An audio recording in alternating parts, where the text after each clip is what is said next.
Good morning friends. तो जैसा आपको पता है कि मैंने थर्मोडायनेमिक का एक सीरीज चालू किया है। उसके अंदर मैंने आपको पहले ही पढ़ा दिया what is thermodynamic and how to study thermodynamic.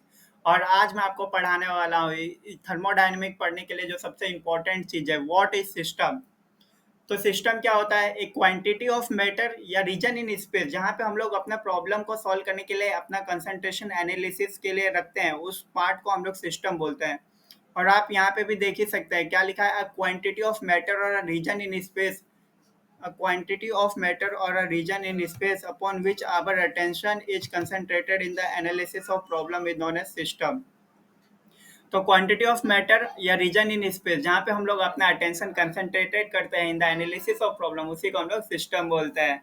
और सिस्टम और सराउंडिंग मिलके यूनिवर्स बनाता है, ये तो हम लोग ने 11th-12th में ही पढ़ लिया था। और इसका मतलब क्या है कि अगर सिस्टम को अगर हटा देंगे तो क्या होगा, वो यूनिवर्स में से सिस्टम को हटा देंगे तो क्या बनेगा, सराउंडिंग बनेगा। ओके। और जो सेपरेट करता है सिस्टम को सराउंडिंग से, उस चीज को हम लोग क्या बोलते हैं, बाउंड्री बोलते हैं। The thing which separate the system from the surrounding is known as boundary. चलिए अब हम लोग बात करते हैं क्लासिफिकेशन ऑफ सिस्टम की। सिस्टम होते कितने टाइप के हैं? तो system can be classified are as follow. तो बेसिकली सिस्टम को हम लोग 3 टाइप में क्लासिफाई करते हैं। ये भी हम लोग ने बहुत ही 11th-12th में पढ़ लिया, बहुत ही बेसिक चीज है ये भी।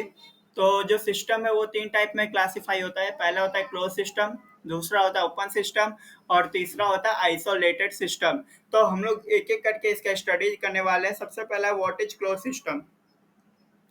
तो जैसा कि आप स्क्रीन पे देख पा रहे हैं क्लोज सिस्टम क्या होता है, तो पहले मैं आपको हिंदी में बता देता हूँ क्लोज सिस्टम क्या होता है। क्लोज सिस्टम एक ऐसा सिस्टम है जहाँ से कोई भी मास ट्रांसफर टेक प्लेस नहीं कर सकता है, बट वहाँ से एनर्जी टेक प्लेस कर सकता है। मतलब मास का कोई भी इन आउट नहीं होगा वहाँ पे सिस्टम के थ्रू, लेकिन क्या होगा, एनर्जी का इन और आउट होगा। तो ऐसे सिस्टम को हम लोग क्या बोलते हैं, क्लोज सिस्टम बोलते हैं। ओके। अब इंग्लिश में पढ़ लेते हैं जो इसके अंदर लिखा है। The system through which there is no mass transfer take place but energy transfer may take place is known as closed system। ऐसा नहीं है कि energy transfer compulsory take place होगा ही, मतलब एनर्जी ट्रांसफर में टेक प्लेस और may not take place, मतलब उसका लेकिन ऐसा कंप्लीट रिस्ट्रिक्शन नहीं है क्लोज सिस्टम में एनर्जी ट्रांसफर का। नाउ क्लोज सिस्टम को हम लोग क्या कंट्रोल मास सिस्टम भी बोलते हैं। Close system is also known as control mass system. इसका बेस्ट एग्जांपल है एक रिजिड कंटेनर। चलिए ये तो समझ में आ गया कि क्लोज सिस्टम क्या है। अब स्टडी करते हैं ओपन सिस्टम के बारे में। तो what is open system? The system in which addition to energy transfer also take place in addition to mass transfer।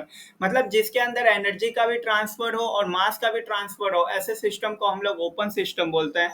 और ओपन सिस्टम को हम लोग कंट्रोल वॉल्यूम सिस्टम भी बोलते हैं। इसका एग्जांपल है boiler, heat exchanger, compressor, condenser. ये सब क्या है, ओपन सिस्टम का एग्जांपल है। अब हम लोग बात करने वाले हैं आइसोलेटेड सिस्टम की। तो आइसोलेटेड सिस्टम कैसा सिस्टम है? तो आइसोलेटेड सिस्टम ऐसा सिस्टम है जहाँ पे ना ही मास का ट्रांसफर होता है ना ही एनर्जी का ट्रांसफर होता है। तो ऐसे सिस्टम को हम लोग आइसोलेटेड सिस्टम बोलते हैं। और इसका बेस्ट एग्जांपल क्या है, हम लोग का यूनिवर्स सबसे बेस्ट एग्जांपल है। यहाँ पे ना ही कोई सा भी मास का ट्रांसफर हो रहा है ना ही कोई सा भी एनर्जी का ट्रांसफर हो रहा है। उसके बाद हम लोग जो पढ़ने वाले हैं वो है होमोजीनियस एंड हेट्रोजीनियस सिस्टम। तो ये जो 3 टाइप है ये तो हम लोग ने क्लासिफिकेशन ऑफ सिस्टम देखा। इसके अलावा जो क्लासिफिकेशन ऑफ सिस्टम है वो किसके बेसिस पे है, उसके केमिकल कंपोजिशन के बेसिस पे। वही है हेट्रोजीनियस एंड होमोजीनियस सिस्टम। तो the system in which there is uniform chemical composition throughout, उसको हम लोग होमोजीनियस सिस्टम बोलते हैं। और जो सिस्टम जिसके अंदर नॉन यूनिफॉर्म केमिकल कंपोजिशन होता है, ऐसे सिस्टम को हम लोग हेट्रोजीनियस सिस्टम बोलते हैं। इस वीडियो में हम लोग खाली क्लासिफिकेशन ऑफ सिस्टम और व्हाट इज सिस्टम पढ़े हैं। बाकी का वीडियो जैसे व्हाट इज प्योर सब्सटेंस और ये सब इंपॉर्टेंट टॉपिक आने वाली वीडियो में हम लोग पढ़ने वाले हैं। तो आप लोग को अगर ये सीरीज अच्छी लग रही है तो कृपया इसे लाइक कीजिए, सब्सक्राइब कीजिए।